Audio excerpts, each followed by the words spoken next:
So a question that maybe you and I can discuss too, AB, is why we started our companies. I think, we look at our companies, technically we're competitors, which makes me wonder, why are we doing this video together? Why are we collaborating? We're competitors. We should be at each other's throats. I know. You suck. You're right. You're terrible. You are the worst consultant that I have ever encountered in my life. No, totally kidding.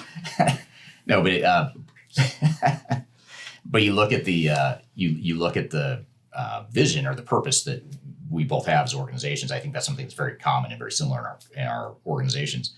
And the reason, I don't know about you, I'd be curious to hear your story, but the reason I started Third Stage was not only because all I know is consulting. It's all I've ever done is digital transformation type consulting and ERP stuff. But also because what I found is early on, I became jaded pretty early on. I felt jaded early in my career in that a lot of the problems you and I have talked about with some of the questionable ethics and conflicting self-interest in the industry, it really creates problems. And it's putting organizations and their people at risk when software vendors and system integrators come in with their sort of canned one-size-fits-all approaches and their quest to sell more software to organizations. And the reason I wanted to start Third Stage was to be that independent, trusted advisor that you could go to and say, I don't want you to sell me software. I want you to help me through this transformation, whatever that looks like, whatever the technology is. And it's strange, even now, I feel like, that it's so rare because you think it's so needed, but it's just not the way the industry is built. The industry is built to be wired toward the software. Correct. What's been your experience? Why did you start Avero? Very similar. It's all I know, but also all I know because I focused my career on it. I'm really passionate about finding the intersection of academic thinking and my training in finance and accounting and my bent towards making things better with technology. And this is the perfect thing. I really enjoy it. But also, as I've spent years in the industry, I've seen what you've seen.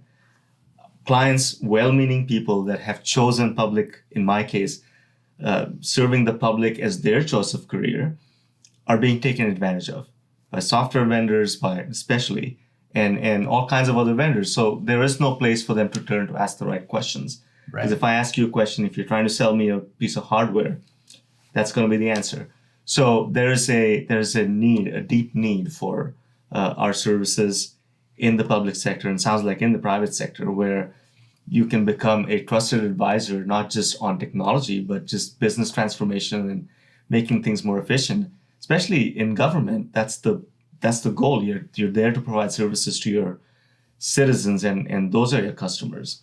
And our goal is to enable our clients to do that better, or do that more efficiently, do that faster, using less of the taxpayer resources. So, and then communities that we live in and also serve as clients, that becomes a little bit of a more selfish motive. So all of that, not just me, everybody at Avero feels deeply about these values and outcomes we're chasing, and that's what makes us even more exciting. Yeah. And it's fun to have that purpose, right? You and I talked about this before this video, that it's fun to build a culture and to hire people that are working for you and following you because they subscribe to that vision and that purpose and that greater calling. And in today's day and age, it's hard to just compete on paying someone more or offering better perks. I mean, that only gets you so far. But if you can create that deep connection that I think our respective employees have, I think that's important. Absolutely.